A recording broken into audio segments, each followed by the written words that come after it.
Welcome dear students, discovery classes में HR sir आप लोगों का फिर से हार्दिक अभिनंदन करते हैं, वेलकम करते हैं और स्वागत करते हैं। डियर स्टूडेंट्स, आज की क्लास का हमारा टॉपिक है क्रीम व इसके प्रकार, ठीक है, वह क्रीम पृथक करने की विधि। ये बातें आज की क्लास में देखेंगे। क्या क्या संभावनाएं पशु परिचारक की एग्जामिनेशन में पूछी जा सकती हैं, क्या क्या कहां से प्रश्न बन सकते हैं, सभी की हम आप लोगों के साथ चर्चा करेंगे, याद करवाएंगे। देखिए, क्रीम क्या होती है, सिंपल सी बात है। इसी सिंपल सी बात को आप समझ जाएंगे तो आपका प्रश्न गलत नहीं होगा। देखिए, कोई भी पात्र जो होता है, उस पात्र में अगर हम दूध लें, ठीक है, अगर कोई पात्र है उसमें क्या लें भैया, दूध ले, चाहे किसी का भी दूध हो, गाय का हो, भैंस का हो, बकरी का हो, कोई भी दूध ले लेते हैं। और जब इस दूध को लेकर के 10 से 24 घंटे यानी कि 10 से 24 घंटों तक स्थिर अवस्था में छोड़ देते हैं। स्थिर अवस्था का मतलब होता है बिना हिलाए, ठीक है। तो यह दूध जो होता है वह दो परतों में बढ़ जाता है। ऊपर कुछ हल्की परत होती है लेकिन गाढ़ी होती है, और नीचे कुछ भारी परत होती है, इसलिए तो इसके ऊपर तैरने लग जाता है। तो इस परत को हम क्या कहते हैं, क्रीम कहते हैं। क्या कहते हैं, क्रीम। और खास बात है, क्रीम इसको जो कहेंगे, इस क्रीम में वसा की मात्रा लगभग कम से कम कितने परसेंट होनी चाहिए, 20% वसा की मात्रा उपस्थित होनी चाहिए। पहला प्रश्न यहां से निकल करके आया है, पूछ ले कि क्रीम में न्यूनतम वसा का प्रतिशत कितना होता है। तो न्यूनतम वसा कितने प्रतिशत होती है, तो आप आंसर बताएंगे 20%, ठीक है। अब ये तो नॉर्मल मेथड है। वैसे दो प्रकार के विधियां हैं जिसके द्वारा अपन इसको पृथक कर सकते हैं, ठीक है। यंत्र भी चलते हैं और हाथ से भी पृथक करते हैं। कुछ यंत्र जो होता है, यंत्र भी दो प्रकार के होते हैं बच्चा। एक तो क्या है, बिजली से चलने वाला, विद्युत धारा से चलने वाला, और एक होता है किससे, हाथ से चलने वाला। अब बिजली से और हाथ से चलने वाले जो यंत्र हैं उनको अपन क्या कहते हैं, क्रीम सेपरेटर यंत्र। क्या कहते हैं बच्चा, क्रीम सेपरेटर यंत्र, ठीक है। क्रीम सेपरेटर यंत्र जो होता है, जैसे मैंने बताया, दो प्रकार के हैं। एक तो विद्युत धारा के साथ स्वतः चालित होता है, और जिसको अपने को हाथ से हस्त चालित, ठीक है, हाथ से घुमाने वाला होता है, और एक स्वतः चालित होता है, बटन दबाया घूमने लग जाएगा, ठीक है। तो जो विद्युत धारा के द्वारा या स्वचालित क्रीम सेपरेटर यंत्र जो होता है, यहां से दो प्रश्न निकल करके आते हैं। एक तो कि विद्युत धारा से या स्वचालित क्रीम सेपरेटर यंत्र की गति कितनी होती है, तो आप बताएंगे 2000 से 4000 RPM। समझ गए, एक प्रश्न निकल करके आ गया, कौन सा, 2000 से 4000 RPM। पूछ ले, क्रीम सेपरेटर यंत्र, स्वचालित क्रीम सेपरेटर यंत्र की गति कितनी होती है, तो आंसर क्या आ जाएगा, 2000 से 4000 RPM। और हस्तचालित क्रीम सेपरेटर यंत्र जो होता है, इसकी गति कितनी होती है, यह भी महत्वपूर्ण प्रश्न है। तो क्या बताएंगे बच्चा, 45 से 60 RPM। अब दिमाग में कीड़ा चल ही रहा होगा कि सर ये RPM क्या होता है, ठीक है। तो RPM का मतलब भी हम देख लेते हैं। RPM का मतलब होता है RPM, तीन शब्द हैं। R का मतलब क्या होता है बच्चा, राउंड, ठीक है, राउंड। P का मतलब क्या होता है, पर, ठीक है। और M का मतलब क्या होता है, मिनट्स, राउंड पर मिनट्स, ठीक है। RPM इतने बार, 2000 से 4000 बार एक मिनट में ये घूमता है। कौन सा, विद्युत से चलने वाला या स्वचालित क्रीम सेपरेटर यंत्र। और हस्तचालित, हाथ से जिसको घुमाते हैं, हैंडल से जिसको घुमाते हैं, वह यंत्र जो होता है, जब इसको घुमाते हैं ना, तो उसमें राउंड कितने, 45 से 60 राउंड एक मिनट में होते हैं। RPM, राउंड पर मिनट, ठीक है। ये तो हो गया बच्चा क्रीम के बारे में एक सामान्य बातें, ठीक है। अगले महत्वपूर्ण प्रश्न या अगली संभावनाएं क्या हैं, पूछ ले भाई, क्रीम कितने प्रकार की होती है, मतलब क्रीम के प्रकार। तो पहली बात तो क्या है, संभावना, क्रीम के प्रकार, कितने प्रकार की क्रीम होती है, कितने प्रकार की क्रीम जो होती है वह दूध से निकाली जाती है। तो इसके हम चर्चा कर लेते हैं भाई, कितने प्रकार की क्रीम हो सकती है। तो देखिए, पहले तो आप नाम याद कर लीजिए। पहली क्रीम जो होती है ना, वह होती है बच्चा पतली क्रीम। कौन सी क्रीम, पतली क्रीम, लेयर अगर पतली हो, पतली क्रीम। फिर दूसरी प्रकार की जो क्रीम है उसको हम कहते हैं बच्चा मध्यम क्रीम, ठीक है। पतली क्रीम हो गई, मध्यम क्रीम हो गई।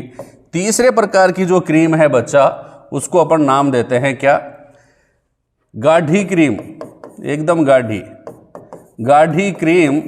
और चौथे प्रकार की जो संभावना है बच्चा, वह कौन सी क्रीम है, जिसको हम कहते हैं बच्चा प्लास्टिक क्रीम।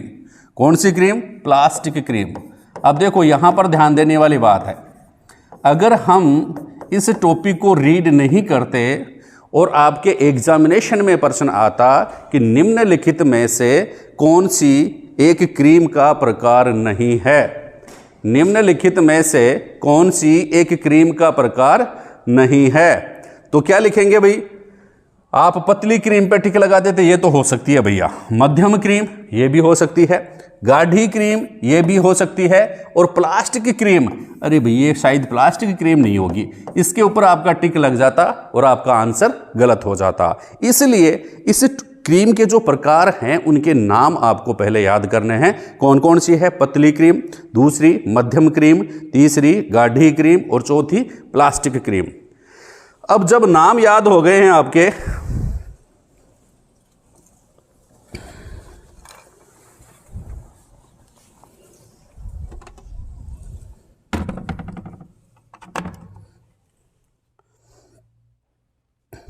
अब जब नाम याद हो गए ना, तो दूसरी संभावना क्या है बच्चा, कि इनमें कुछ और भी बचा कुचा सामान है तो वो भी याद कर लेते हैं। जैसे मान लीजिए पतली क्रीम ऑप्शन में नहीं हो, और पतली क्रीम ऑप्शन में नहीं है और उसके स्थान पर आ गया भाई व्हिपिंग क्रीम,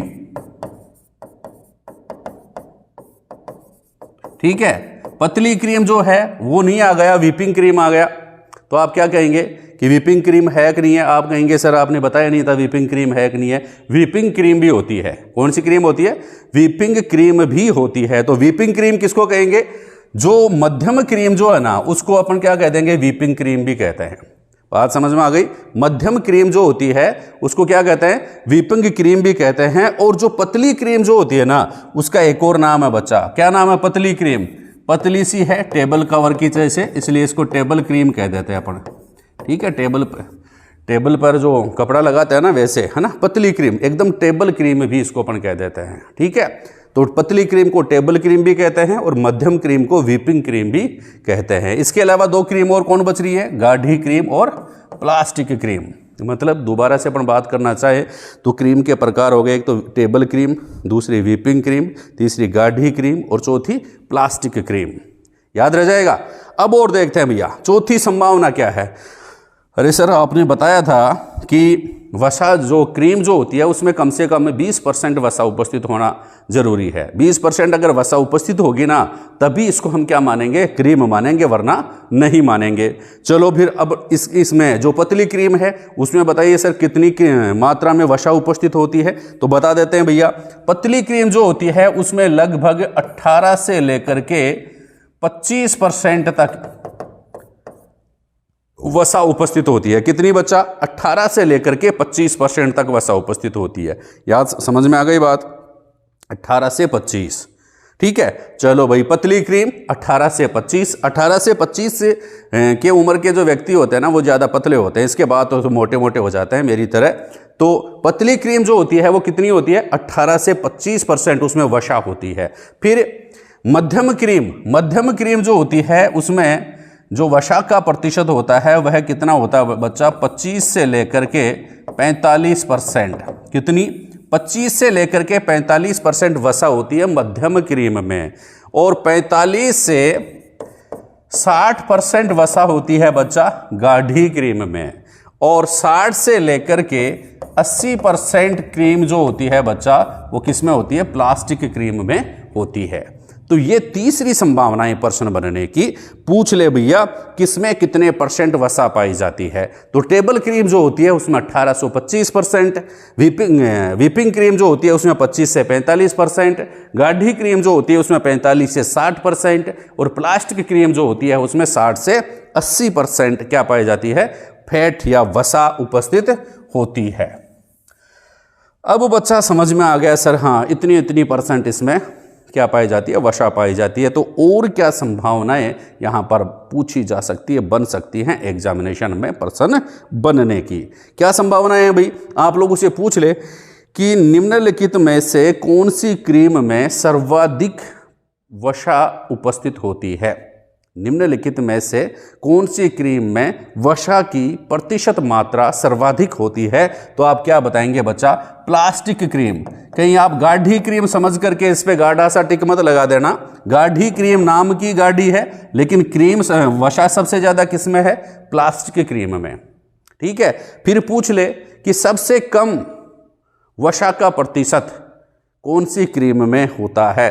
तो जो पतली क्रीम है, लेकिन ऑप्शन में पतली क्रीम लिख देंगे तो आप फटाफट टिक लगा देंगे, लेकिन ऑप्शन में क्या मिलने की संभावना ज़्यादा है? वहाँ मिलेगा टेबल क्रीम। क्या मिलेगा बच्चा? टेबल क्रीम वहाँ पर आपको मिलेगी। बात समझ में आ गई होगी। इतनी बात समझ में आ गई है तो ठीक है। एक और संभावना बनती है इस टॉपिक में से, आप पूछ सकते हैं कि सर इस क्रीम को पृथक करने के लिए केवल क्रीम सेपरेटर यंत्र ही सफिशिएंट है क्या?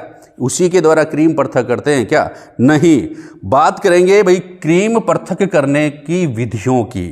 कौन कौन सी विधियों के द्वारा हम क्रीम पृथक करते हैं? तो टॉपिक क्या हो जाएगा? क्रीम पृथक करने की विधियां। क्रीम पृथक करने की विधियां। ठीक है, क्रीम पृथक करने की विधियां। तो क्रीम पृथक करने की जो विधियां हैं, इसको हम मुख्यतः दो भागों में डिवाइड करते हैं। आपके सिलेबस में दो भागों में इसको डिवाइड कर रखा है, ज़्यादा डीपली इसमें नहीं पूछ रखा है। तो दो विधियां कौन कौन सी हैं? पहली विधि जो होती है, इसको हम क्या कहते हैं? गुरुत्वीय विधि। गुरुत्वीय विधि या आप गुरुत्वाकर्षण विधि भी लिख लें तो कोई अलग बात नहीं है। दूसरी विधि कौन सी है? अपकेंद्रीय विधि। ठीक है, अपकेंद्रीय विधि। इसकी एक कॉमन बात मैं बता देता हूं इन दोनों विधियों की। भाई अपकेंद्रीय विधि जो होती है, इसको सेंट्रीफ्यूगल मेथड भी कहते हैं। मतलब सेंट्रीफ्यूगल भी ध्यान रखना। ये सेंट्रीफ्यूगल जो होता है वो हिंदी में भी लिखा हुआ आ सकता है, सेंट्रीफ्यूगल मेथड। ठीक है, और ये क्या है? ग्रेविटेशनल मेथड, गुरुत्वीय विधि। अब होता क्या है कि गुरुत्वीय विधि जो होती है, इसमें सिर्फ दूध के साथ कोई ज़्यादा छेड़खानी नहीं करनी पड़ती है। इसको दूध में को स्थिर अवस्था में रखा जाता है। ठीक है, और इनमें क्या होता है? अपकेंद्रीय विधि में दूध को किसी यंत्र में लेकर के उसको क्या किया जाता है भैया? घुमाया जाता है। जैसे अपन ने बताया था ना जस्ट पहले, क्रीम सेपरेटर यंत्र। मतलब अपकेंद्रीय विधि जो होती है उसमें क्रीम सेपरेटर यंत्र की सहायता से, क्रीम सेपरेटर यंत्र की सहायता से क्रीम पृथक करते हैं। क्रीम सेपरेटर यंत्र की सहायता से क्या पृथक करते हैं? क्रीम पृथक करते हैं। कौन सी विधि में? अपकेंद्रीय विधि में। और आपको मैंने पहले भी बता दिया था कि ये क्रीम सेपरेटर यंत्र दो प्रकार का होता है, एक तो स्वचालित और दूसरा हस्तचालित। स्वचालित क्रीम सेपरेटर यंत्र जो होता है उसकी गति होती है 2000 से 4000 आरपीएम, और हस्तचालित क्रीम सेपरेटर यंत्र की जो गति होती है वह होती है 45 से 60 आरपीएम। दूसरी बात क्या ध्यान में रखेंगे? यह सबसे आधुनिक व वैज्ञानिक विधि है। यह ध्यान में रखना। यह प्रश्न पूछ ले कि दूध से क्रीम पृथक करने की वैज्ञानिक विधि कौन सी है? तो आंसर क्या हो जाएगा बच्चा? अपकेंद्रीय विधि। कौन सी विधि? अपकेंद्रीय विधि। अपकेंद्रीय विधि में कौन से यंत्र काम में लिए जाते हैं? क्रीम सेपरेटर यंत्र। फिर पूछ ले अपकेंद्रीय विधि जो होती है किस सिद्धांत पर कार्य करती है? तो आंसर बताएंगे आपेक्षिक घनत्व। आपेक्षिक घनत्व के सिद्धांत पर कार्य करती है या अपकेंद्रण सिद्धांत के ऊपर कार्य करती है। अपकेंद्रण सिद्धांत के ऊपर यह कार्य करती है। इतनी सी बात अगर समझ में आ गई तो अपन इधर और देख लेते हैं। गुरुत्वीय विधि क्या है? इसमें सिर्फ दूध को गुरुत्वाकर्षण बल का काम करने दिया जाता है, मतलब स्थिर अवस्था में रख दिया जाता है। ठीक है, लेकिन इस गुरुत्वीय विधि के द्वारा, इस मेथड के द्वारा क्रीम पृथक करने की मुख्यतः 4 विधियां हैं। ठीक है, गुरुत्वीय विधियां जो होती हैं वो 4 प्रकार की होती है। एक तो नंबर फर्स्ट उथली कड़ाई विधि। उथली कड़ाई विधि, ध्यान रखना, उथली कड़ाई विधि। दूसरी गहरी कड़ाई विधि। उथली कड़ाई विधि है, गहरी कड़ाई विधि। याद रखेंगे भाई, उथली कड़ाई से मतलब समझते हो क्या क्या होता है? एक तो उथली कड़ाई है, दूसरी गहरी कड़ाई विधि है, तीसरी विधि कौन सी है? दूध में पानी मिलाकर। दूध में पानी मिला दो, क्रीम अपने आप पृथक हो जाएगी। दूध में पानी मिलाकर, ठीक है। दूध में पानी मिलाकर, और चौथी विधि जो होती है वह होती है जर्सी क्रीम विधि। कौन सी विधि बच्चा? जर्सी क्रीम विधि। एग्जाम में ये प्रश्न बन सकता है। कैसे प्रश्न बनेगा अब अपन चर्चा कर लेते हैं। यहां प्रश्न बनेगा कैसे, आप लोगों से पूछेंगे कि निम्नलिखित में से कौन सी क्रीम पृथक करने की गुरुत्वीय विधि नहीं है। ठीक है, तो गुरुत्वीय विधि नहीं है। अगर आपको पता है कि उथली कढ़ाई विधि गुरुत्वीय विधि है भैया। गहरी कढ़ाई विधि गुरुत्वीय विधि है भैया। दूध में पानी मिलाकर क्रीम पृथक करना गुरुत्वीय विधि है भाई। फिर जर्सी क्रीम विधि जो होती है यह भी क्या है? गुरुत्वीय विधि है। तो 4 ऑप्शन हैं, उसमें से कोई भी एक ऑप्शन हटा करके उसकी जगह क्या लिख देंगे? अपकेंद्रीय विधि। तो क्या बताएंगे आप? अपकेंद्रीय विधि जो होती है उसमें गुरुत्वीय बल कार्य नहीं करता है, इसलिए अपकेंद्रीय विधि या सेंट्रीफ्यूगल मेथड जो होता है वह क्रीम पृथक करने की गुरुत्वीय विधि नहीं है। बात समझ में आ गई? अब आप लोगों से पूछ ले कि कौन सी विधि जो होती है वह वैज्ञानिक विधि है। दूध से क्रीम पृथक करने की वैज्ञानिक विधि कौन सी है? आप बताएंगे बच्चा अपकेंद्रीय विधि। कौन सी विधि? अपकेंद्रीय विधि। अब आप लोगों से पूछ ले अपकेंद्रीय विधि किस सिद्धांत पर कार्य करती है? अपकेंद्रीय विधि जो होती है आपेक्षिक घनत्व के सिद्धांत पर कार्य करती है। ठीक है, ये बात अगर अब समझ में आ गई तो अपन थोड़ी सी बात, एक और बात करेंगे अपन यहां से कि उथली कढ़ाई विधि है, गहरी कढ़ाई विधि है, फिर दूध में पानी मिलाकर अपन पृथक करें, और जर्सी क्रीम विधि। इन विधियों के द्वारा जब अपन क्रीम निकाल लेते हैं, देखो ध्यान से सुनना, इन विधियों के द्वारा जब क्रीम निकाल लेते हैं उसके बाद जो दूध बच जाता है उस दूध को हम नाम देते हैं बच्चा सेपरेटा दूध। क्या नाम देते हैं? सेपरेटा दूध। सेपरेटा दूध। पूछ लिए भैया सेपरेटा दूध किसे कहते हैं? तो आप बता देंगे भाई दूध में से क्रीम सेपरेट कर दें, अलग कर दें, और उसके बाद जो नीचे दूध रह जाए उस दूध को कहते हैं सेपरेटा दूध। ठीक है, तो गुरुत्वीय विधि के द्वारा, ये जो गुरुत्वीय विधियां हैं इन विधियों के द्वारा अगर अपन क्रीम निकालते हैं तो जो सेपरेटा दूध जो बचता है उस दूध में वसा की कितनी प्रतिशत मात्रा होती है? वसा की कितनी प्रतिशत मात्रा होती है? तो मैं यहां थोड़ा सा ब्रीफ में बता देता हूं भाई। उथली कढ़ाई विधि जो होती है ना उसमें 0.5 से 1% उथली कढ़ाई विधि के द्वारा क्रीम पृथक करने के बाद जो सेपरेटा दूध बचता है उस दूध में जो वसा की मात्रा होती है वह 0.5 से 1% होती है। गहरी कढ़ाई विधि में 0.5% होता है, वसा होती है सेपरेटा दूध में। और दूध में पानी मिलाकर अगर अपन क्रीम पृथक करें इसके बाद जो सेपरेटा दूध बचा उस दूध में भी वसा की मात्रा 0.5% होती है। और जर्सी क्रीम विधि जो होती है उसमें भी अगर हम क्या करें भैया, क्रीम पृथक करें और उसके बाद वसा की मात्रा सेपरेटा दूध में चेक करें तो वह भी 0.5% आती है। बात समझ में आ गई होगी कि 0.5% लगभग जो वसा जो होती है वह है गुरुत्वीय विधि के द्वारा क्रीम पृथक करने के बाद जो दूध बचता है सेपरेटा दूध उसमें वसा की मात्रा 0.5% होती है। कौन सी विधि के द्वारा क्रीम पृथक करने के बाद? गुरुत्वीय विधि के द्वारा। सिर्फ माइनर डिफरेंस है, लेकिन अपकेंद्रीय विधि के द्वारा जब हम क्रीम पृथक करते हैं उसके बाद जो दूध बचता है उस दूध में वसा की प्रतिशत मात्रा कितनी होती है ये आप ध्यान में रखेंगे, 0.05%। देखो क्या अंतर रहा, 0 की वैल्यू हो गई, यहां पे सिर्फ 0.5% है, लेकिन यहां पर वसा 0.05, मतलब यह वैज्ञानिक विधि है। इस विधि के द्वारा क्रीम आप निकाल लेंगे ना तो दूध में वसा एक तरह से ना के बराबर बचेगी, सिर्फ 0.05% आपके दूध में मलाई नहीं आएगी। बात समझ में आ गई? बिल्कुल पूरी क्रीम जो है वो निकाल लेंगे। कौन से मेथड के द्वारा? सेंट्रीफ्यूगल मेथड के द्वारा, अपकेंद्रीय विधि के द्वारा, क्रीम सेपरेटर यंत्र के द्वारा। ठीक है, तो 0.05% इधर याद रखें और 0.5% इधर याद रखें, ये खास बात है। अब जो विधियां हैं इनको मैं थोड़ा सा संक्षेप में और समझा देता हूं। अब देखिए भैया, पहली विधि जो होती है उथली कढ़ाई विधि है। कौन सी बच्चा? उथली कढ़ाई विधि।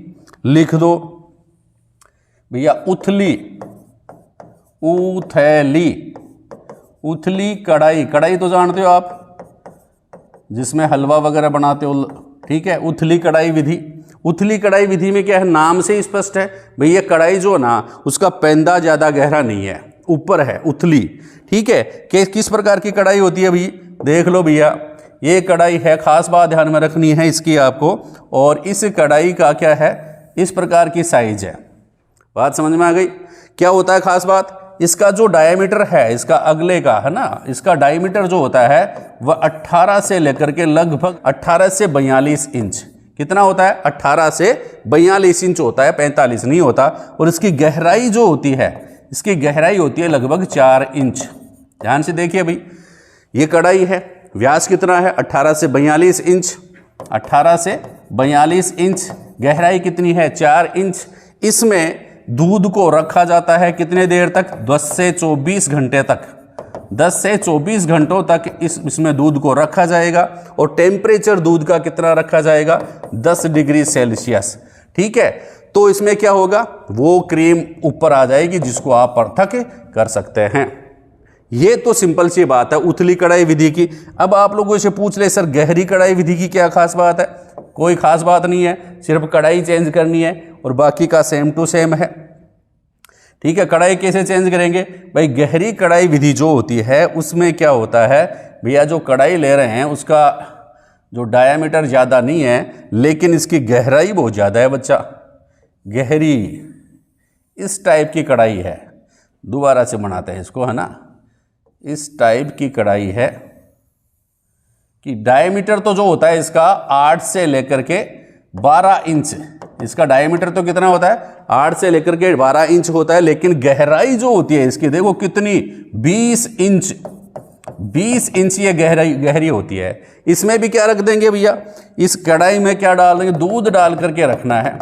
खास बात क्या ध्यान में रखनी है, टेम्परेचर 10 डिग्री सेल्सियस होना चाहिए और टाइम जो होता है वह 10 से 24 घंटे होने चाहिए, ठीक है। इतनी देर तक 10 से 24 घंटे तक इस दूध को बिना हिलाए स्थिर अवस्था में अपन रख देंगे तो क्या होगा, ऊपर जो होता है ये क्रीम एकत्र हो जाएगी, ठीक है। और इस क्रीम को आप पृथक कर सकते हैं आसानी से। और इस क्रीम में वसा की मात्रा रहेगी कितनी बच्चा, 0.5%, ठीक है। इसी प्रकार ये कौन सी विधि है, गहरी कढ़ाई विधि।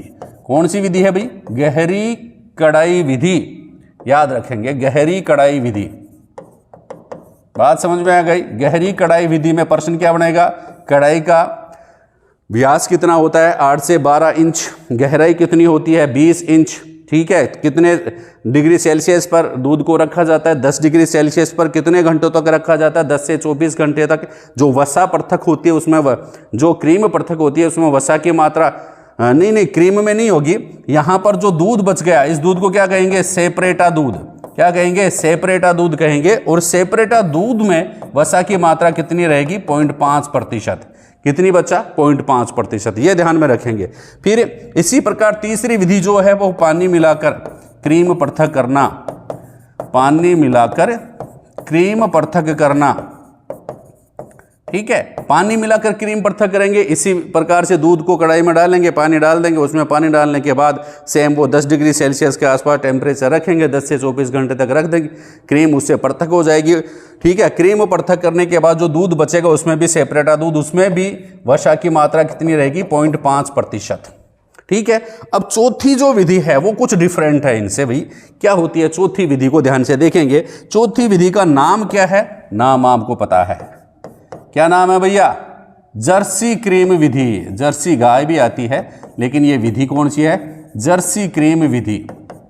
जर्सी क्रीम विधि में कौन सी जर्सी पहनते हैं, क्या खास बात है भैया, देखिए जर्सी क्रीम विधि की खास बातें क्या है। इसमें एक ऐसा पात्र काम में लिया जाता है, या ये समझ लो कि आप ऐसी कढ़ाई काम में लेते हैं जिस कढ़ाई की बड़ाई सब करते हैं। कैसे भी, अरे बता देता हूं भाई, ये जो कढ़ाई है इस कढ़ाई में जो होता है डबल लेयर होती है, क्या होती है, डबल लेयर, 2 परती, दोहरी परत वाली कढ़ाई होती है।